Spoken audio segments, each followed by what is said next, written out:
MAGA Republicans do not want the Democratic Party to exist. I am joined today by Micah Erfan of Mockler Media to talk about the MAGA reaction to the shooting in D.C. last night. On screen right now, you'll see that Donald Trump didn't post for 17 hours after the shooting. On Thanksgiving morning, he was radio silent until he came out to talk about golfer Fuzzy Zoeller passing away. 17 hours before that, he sent a dark message to the American people about mobilizing more National Guard troops into D.C. And in this 17-hour gap, we saw MAGA commentators whip themselves up into a frenzy trying to blame the left. Anybody on the left, politicians, voters, pundits, anybody on the left for this shooting, and it backfired. Narrative A that they immediately ran with was that Senator Mark Kelly and Senator Alyssa Slotkin were somehow responsible for this due to their radical rhetoric about not obeying illegal orders, which is totally legal, and what you're supposed to do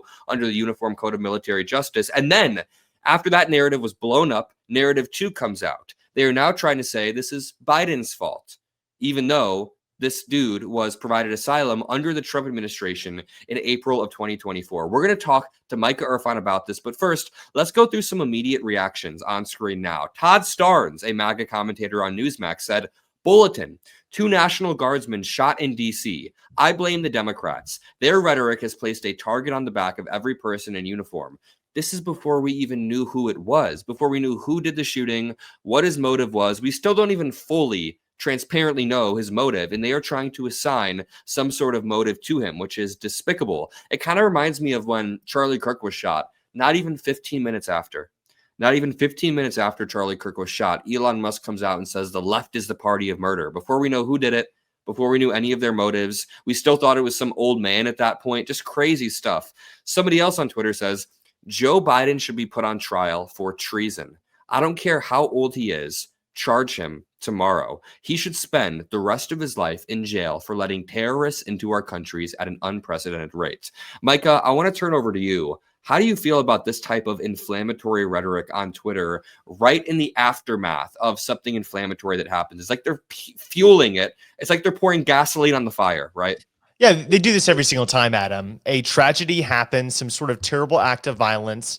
The Republicans and right-wingers on the internet immediately blame the Democrats with absolutely no evidence, and they use the most extreme rhetoric possible. Some of them were calling for Trump to become a king, verifying what we've been saying with no kings this entire time. Some of them were calling for the invocation of the Insurrection Act, for the mobilization of the military, for even hangings of Democrats, mass executions and mass deportations of Democrats. And then it comes out, like it always does, that it wasn't a Democrat that was involved in this. It was somebody with no relation to the Democrats whatsoever, actually somebody that was given asylum by the Trump administration. And did any of them walk back what they said? Absolutely not. Some of them tweeted, I'm still blaming the Democrats. I'm still blaming Mark Kelly because they're not willing to change their mind. Some of them are trying to blame Joe Biden. Some of them are lying about this immigrant's status and how he came here, because for them, it's not about the truth. They're not actually angry at the Democrats for something the Democrats did. It's just a pretense. They want a totalitarian one-party state, and they will use any event, any news headline, any tragedy for that purpose. It's all just an excuse.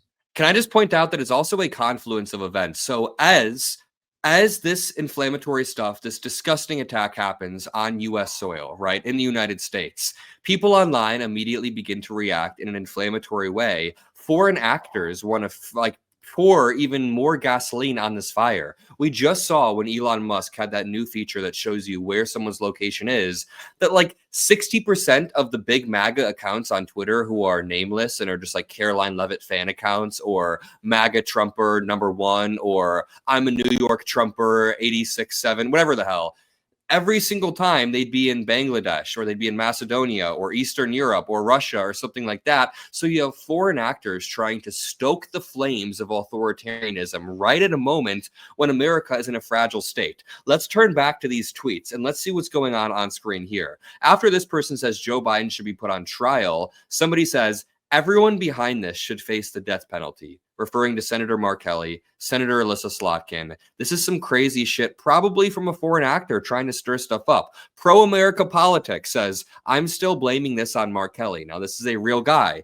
After we find out that this shooter had nothing to do with Mark Kelly, I mean, fully, we don't even know why he did it entirely. After we found that out, he still said, I'm still blaming this on Mark Kelly. They are bloodthirsty to blame this on the Democrats. We then see Will Chamberlain say remigration.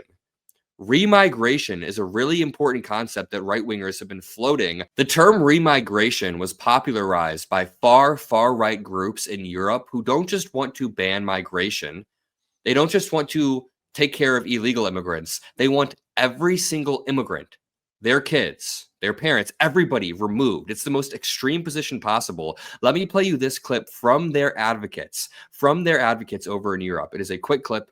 Take a listen. Children getting raped, people getting murdered. These aren't just rare occurrences. These are everyday situations, and these are happening by immigrants. They're not just happening by illegal immigrants. These are legal immigrants imported by our government. Many of these have been born here, and they're allowed to roam our streets, rape, murder, and steal off our people, and we're not going to tolerate it anymore. We want every single one of these people removed from our country.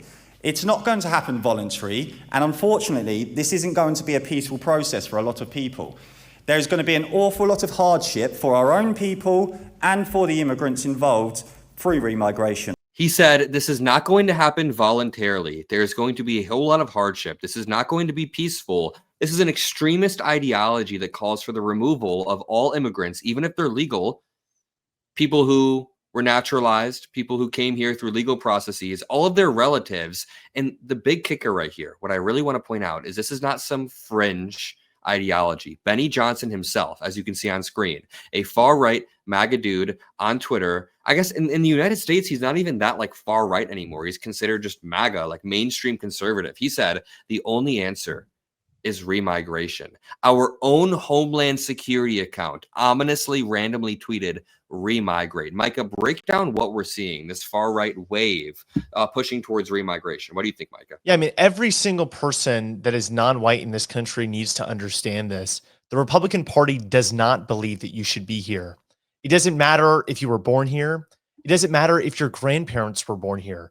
They think that because of the color of your skin, you are not an American and you are an invader. You are taking over the ethnic room that should be filled by white people. You're replacing the white race. This is the explicit rhetoric they're using. They're not even dog whistling anymore.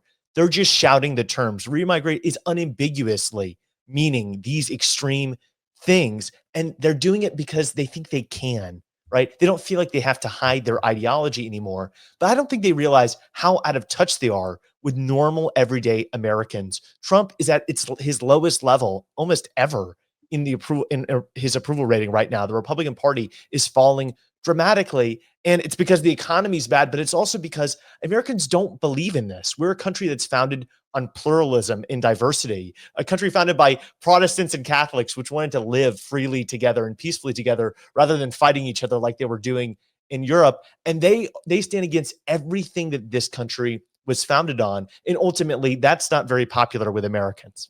Yeah, and Donald Trump is using this almost Hitler-esque tactic of using immigrants as a scapegoat for every single problem. So the Department of Homeland Security sent out this tweet where they were like, oh, homes are expensive? It's because we have immigrants here. They said prices are higher? It's because we have immigrants here. Healthcare? Schools? Because we have immigrants here. They're trying to use immigrants as a scapegoat for everything when people can feel these problems in their day-to-day lives and people can feel that it's not getting better. I mean, if Donald Trump is claiming to carry out this mass deportation operation and actually deported 2 million like he claims, then why is unemployment still going up? If these two things are correlated in the way that he claims, then the problems are not being solved. Happy Thanksgiving to everybody. I love you all. We're going to continue to fight every single day. Make sure you're subscribed to the Adam Mockler feed below and the Micah Erfan feed below. Make sure you drop a like on this video, drop a blue heart if you made it this far, and I'll see you all in the next one. Peace out. Thanks.